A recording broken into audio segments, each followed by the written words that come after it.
Did you FOMO a bit Yeah, we that can you're move on to Japan. not going to Japan? You didn't go to Japan? Yeah, I did a little bit. I think I tried I tried easing the pain a little bit, knowing that I because when they announced obviously the Japan, I'd already had booked to go to Japan in January, February. So Yeah. doing two trips to Japan in the same year was never probably going to be possible. Honestly, just because of how expensive it is and the logistics of it all. But I definitely, I honestly didn't. The part of me that I kind of FOMO'd a little bit watching people wasn't actually the World's event itself. Like the products are nice, of course, and the promos and the plushes and that. I would like one of the Pikachu plushes just for the collection, but that kind of side of it didn't FOMO much. It was more like the other side of it. When I'm seeing somebody post a photo in a 7-Eleven, I'm just like, and it sounds so stupid, but it's one of those like, if you've been, you know, and yeah, as a massive foodie, I think the food side of it is definitely something that excites me more than the Pokemon side, which was probably the opposite of when I first went. But yeah, I think World's Been in Japan is great. The price is low for those promos. I mean, I think the bottom price is like 1,500 for those promo packs for this one, like upwards into over 2,000. Like compared to the UK London Worlds where it's like 500 to 800, it's 2-3 times that. Like, why do you think that probably is? Oh, I was just about to ask you that. um, yeah, personally, absolutely no idea whatsoever. The only thing I can speculate on is it's because it's the world that's in Japan. It's like it's like the hometown, right? So it's like it holds more importance from that side of things.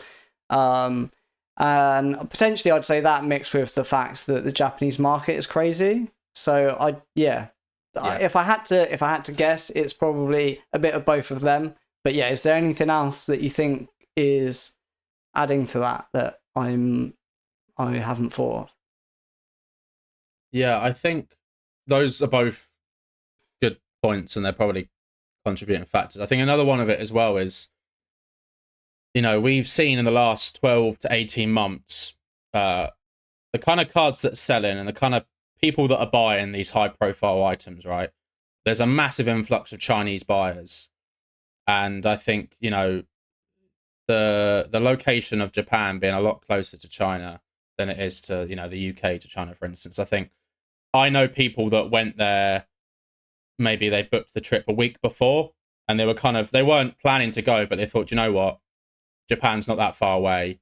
I can make some money. And the intention was just purely to make money, like network and make money, which is, when you break it down fundamentally, unless you're playing, if you're traveling all the way to Japan for this kind of event, there's the likelihood of that not being a key factor in going is going to be quite slim, let's be honest. Like, if you're spending flights to Japan a minimum of 1,500 plus hotels and stuff like that, say you're staying for a week at least, that's a couple of grand. Unless it's part of a trip, maybe going for like 2 to 3 weeks, and Worlds is just like an excuse to get out to Japan. I know a lot of people are already flying back now, so their intention was they went out to Worlds, maybe had a day or two either side of it, but Japan's not really a place you can fly just for a week. So they definitely were there basically to kind of network, make some deals, pick up some good things, which these events are going to be that, right, aren't they? That's not the point of them, but it's going to become the point of them for people that aren't playing. So it kind of makes sense that the value of these items are just absolutely extortionate because of the type of buyer pool that was at the event compared to, say, the UK one, where you had some big high profile buyers, but it was predominantly players and it was predominantly collectors, like myself and, like us kind of sort of people. Whereas the people there this time round, because it's just so far away from like Europe and the UK and so close proximity to the rest of Asia, it makes sense that the amount of people with money that they're going to spend, 10, 15 grand at a time is bigger, basically. That's my thought process. Yeah, I mean, I heard someone was there with 2 trillion yen just buying up like 100 of the promo packs for 1.5 or 1.6k, no, 1.6k pounds per pack. So Yeah. Yeah, I don't know whether that was someone who was, Japanese or from a different part of Asia or, from America. I'm not sure. But that's, some of the information I was told about what was happening.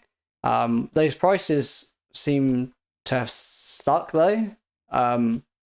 It's not like it was happened. It's happened now. And they don't seem to be going down. They seem pretty firm.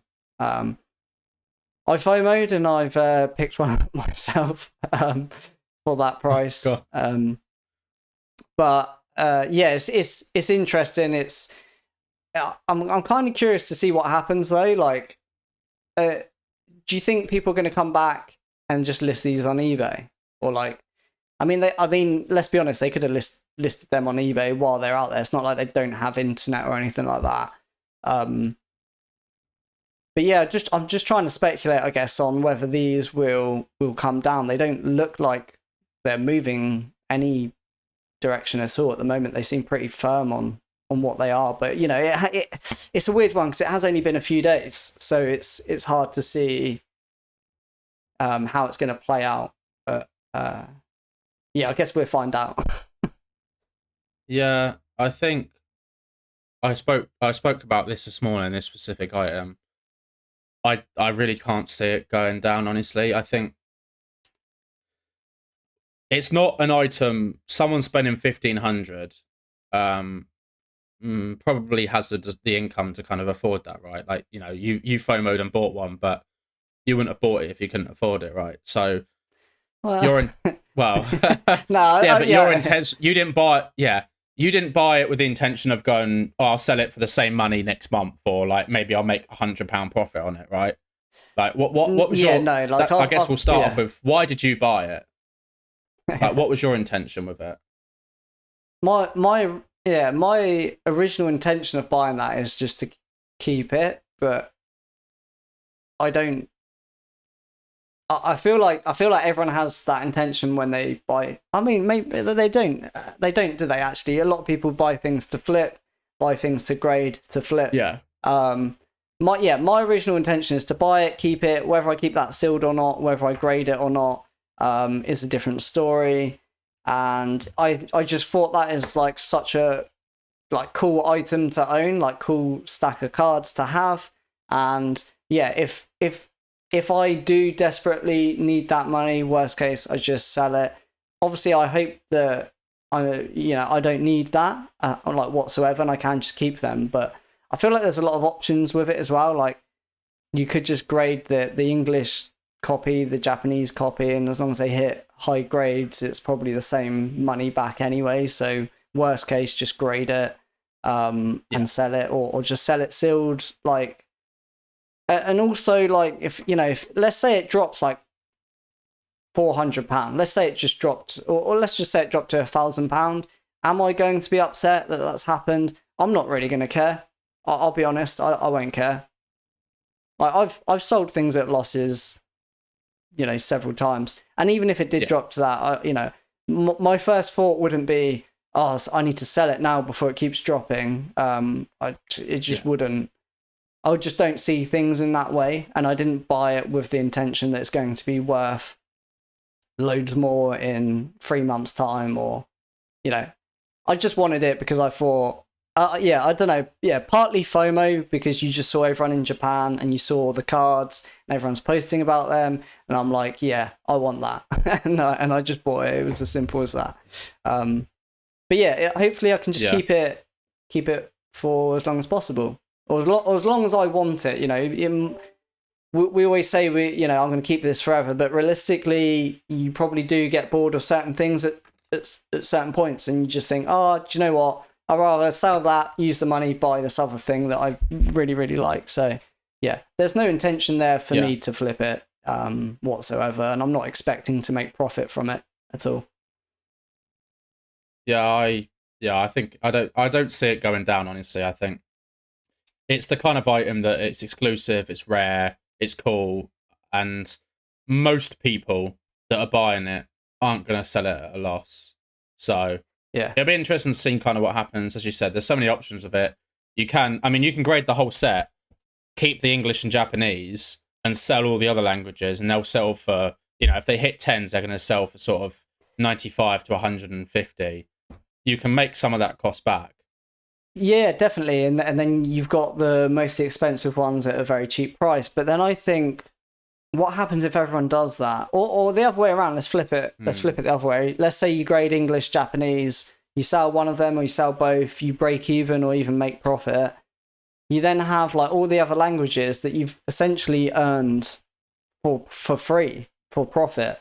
But what if everyone does that? What if everyone gets the packs, grades them, sells the cards? You then get all of these listings on eBay. Will all be around the same time because everyone's going to send it on, a similar service level based on the value of the cards and the fact they want it back quick to get first to market, highest price. I guess that's the risk. I guess the risk for the promos is that if everyone grades them and everyone sells, immediately lists them to make money back or to cover the money and get the rest for free, for profit, that's when I think it might start coming down in price. But then they've opened the sealed pack. If you've kept it sealed, it might hold more value for being sealed. I don't know. Yeah, when there's something sealed, it creates lots of different situations that could play out, I guess.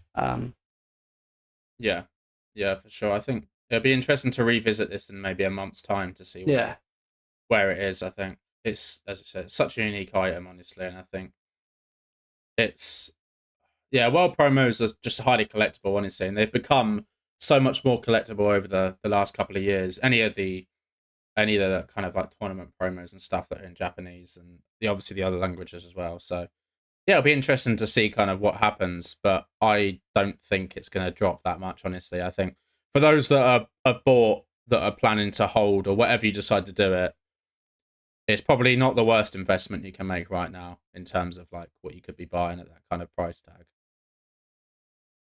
Yeah, because it's at that price tag where it's like, it's kind of high end in a way. Like, there's always going to be like a subjective, like, perspective on what's low, mid, and high end, depending on like what you buy and other people around you. But it's in the four digits, so it's like, to me, I think I'd class anything in the thousands like fairly high end, and then you've got ridiculous high end, which is like hundreds of thousands, like like the number one trainer winner card and things like that. That's obviously completely different ball game. But there's just talking about the thousands. That's just not like an entry level pickup for the average person, in my opinion. Which I think you've kind of touched on, is that the type of people buying it's normally a certain type of person that's buying that card who most of the time isn't in a rush to let it go or panic sell. There'd be, don't get me wrong, there'd be the odd few. There'd be the odd people that have borrowed more money than they're able to afford and buy it because of FOMO. But I would say the majority of people that buy it can comfortably pay for it.